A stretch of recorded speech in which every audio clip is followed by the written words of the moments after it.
Shelves at a Walmart in Butler County over the weekend. There was barely any bleach or antibacterial wipes in sight. People are stocking up because of the coronavirus. Federal health experts want American families to put together a coronavirus kit as they expect the virus to continue spreading. They want people to stock up on things like toilet paper, medications, diapers, pet supplies, anything else you'll need. But what if you can't find those items at the store?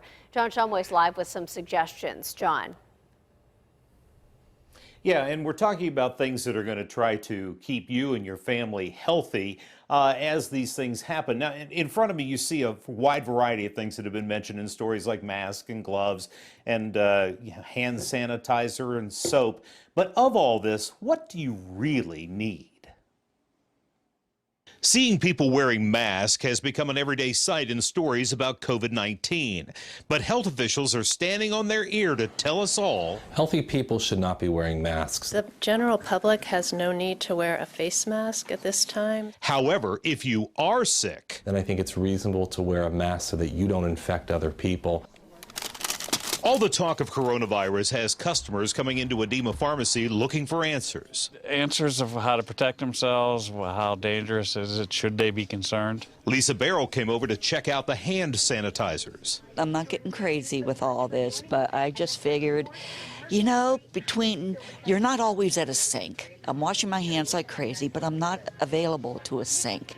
And I think having a hand sanitizer might help. So just what do you need in your prevention kit? Hand washing materials, so soap, some alcohol-based gel, tissues if you get sick. Those are really the most important things. Hand sanitizer should contain 60 to 90% alcohol. But as we have seen in many stores, the supplies have been wiped out. So if you can't find hand sanitizer, You can use anything that would say antibacterial on it, just rubbing alcohol, Clorox wipes, any of those kind of antibacterial things.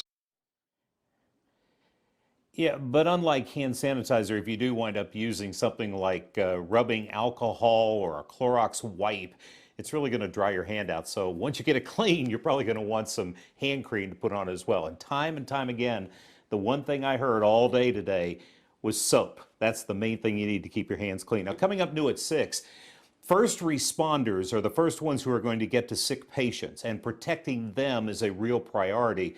We'll talk about the efforts underway new at 6. For now, live in Ross Township, John Shumway, KDKA News.